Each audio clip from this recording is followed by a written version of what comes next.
مرحبا يا شباب، يعطيكم العافية وموفقين إن شاء الله لكل خير. رحلة جديدة. اليوم هو السبت الموافق 2 أغسطس 2025. احنا حاليا يا شباب في أول محطة بعد الحدود الكويتية السعودية الخفجي، ومتجهين طبعا إلى العراق الشقيق في زيارة تستغرق 18 يوم.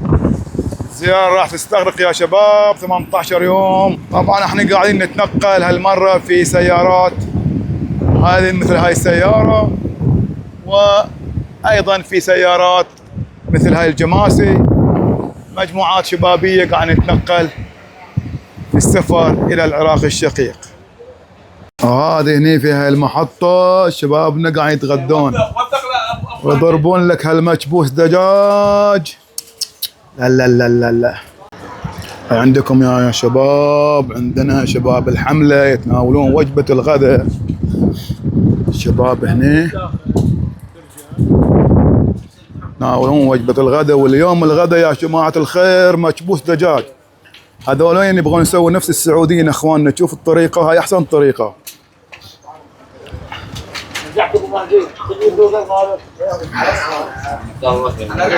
ويش مال بوري ويش فوق الريح. ابو مهدي من خلف الكواليس ترى، ها الشغل كله من خلف الكواليس. ابو مهدي ابو مهدي من خلف الكواليس. ابو مهدي الشغل يعطيه العافية ابو مهدي. والصلاة يا جماعة الخير كانت في هذا المسجد، والغداء خارج المسجد. سبحان الله وبحمده، سبحان الله العظيم. هاي الشباب عقب ما تغدوا راح يواصلون المسير إلى العراق. هذه مثل ما قلت لكم أول محطة بالضبط عقب الجمرك، عقب أو المنفذ هني بين السعودية والكويت، منفذ الخفجي. قصدنا البرادة هذه يا جماعة الخير، والهدف ان انا اشتري غرشة ماي كبيرة، وايضا راح اشتري هاي هني البرادة والله غير هاي جراج هني، وراح اشتري ايضا علبة مياه غازية، ومكمل ان شاء الله الدرب. انا جاي اركض من كذي تسمع النفس مو طبيعي. شوف البرادة وين. اكو البرادة هني، هني البرادة. في تبديل يا جماعة الخير، في نقل أغراض من هذه السيارة إلى هذه الحافلة الكبيرة اللي راح تدش بنا إلى حدود العراق، ثم نستقل حافلة أخرى إلى داخل العراق. أهلا بالجميع. أمامكم يا شباب منفذ صفوان. خلصنا الجوازات وخلصنا كل شيء، وركبنا لنا شريحة من هذا المكان، شريحة سيم كارد، وانتظار بس الحافلة تاخذ أغراضنا وندش داخل العراق، والوجهة بتكون إن شاء الله بغداد. وهنا عندكم يا شباب المضائف الحسينية تقوم بواجبها في خدمة الزوار.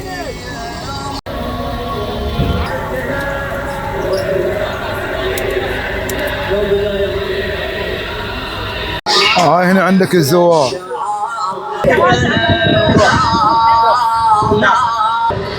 الساعة حاليا 5:30 في منفذ صفوان الحدودي يا جماعة الخير. تلاحظ الزوار وحركة المواكب ما شاء الله تبارك الرحمن. طبعا بالنسبة حق اللي هو أمور الجوازات والتدقيق الجوازات والفيز كلش ميسرة. 5 دقائق خلصنا. هذه الشنط يا شباب، بس ننتظر الحافلة تاخذنا على بغداد.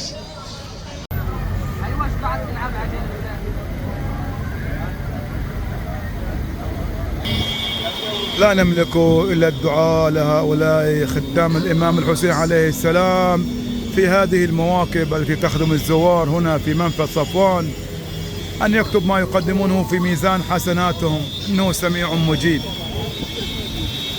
وصلت الحافلة الكبيرة وفي حافلة صغيرة بعد طبعا الجماعة بيكون الغالبية هني، واحنا بنكون في السيارة الصغيرة ورايحين لبغداد. واللي يسألني عن الشريحة، اخذنا شريحة من شركة زين 10 جيبي 6 دينار بحريني، ما يعادل تقريبا 21,000 عراقي، 21,000 دينار عراقي.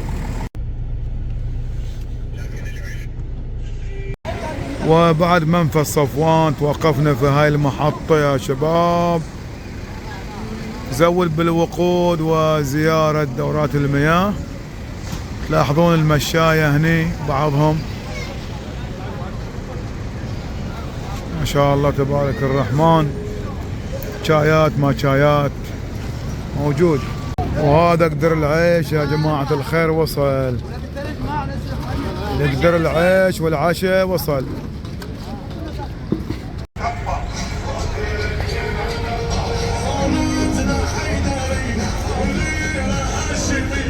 توقفنا يا شباب عند هذا المطعم، مطعم قلقامش السياحي، راح نتعشى ان شاء الله ونواصل طريقنا. تشوف شلون المطعم في جانب جمالي يعني ما شاء الله تبارك الرحمن. دلة هناك، تبغى تجلس داخل تاكل، تبغى تجلس برا.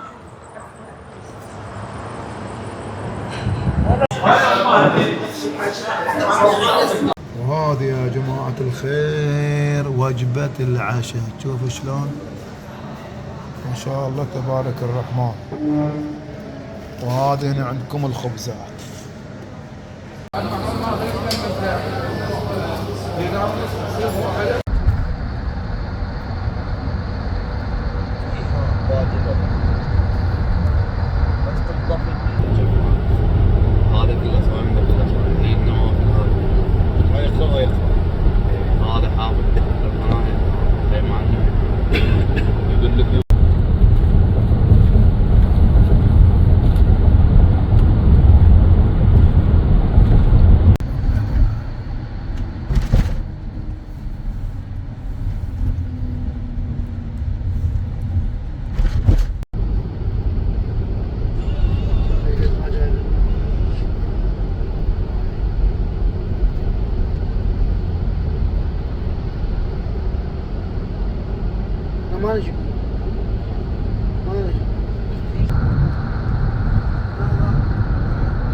توقفنا هنا في هذه المنطقة على حدود سامراء. توقفنا هنا في جامع علي زين العابدين لأداء صلاة الصبح، ومتوجهين باتجاه مدينة سامراء.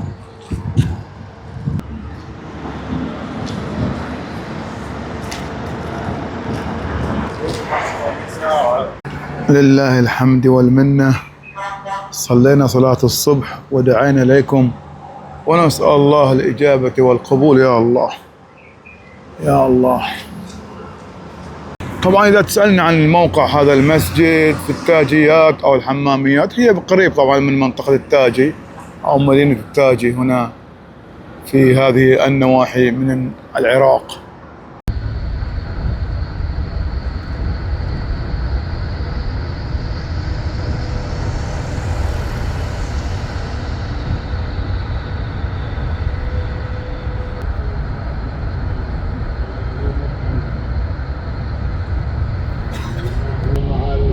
الزوار في مقادير تبرجه وشعشع ضياء الشمس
مرحبا يا جماعة الخير. حاليا احنا في سامراء بالقرب من مرقد الإمامين العسكريين، وحاليا هاي المنطقة يسمونها منطقة الكراج، حيث تجمع الحافلات لنقل الزوار هنا، ومن ثم التوجه إلى مرقد الإمامين للزيارة.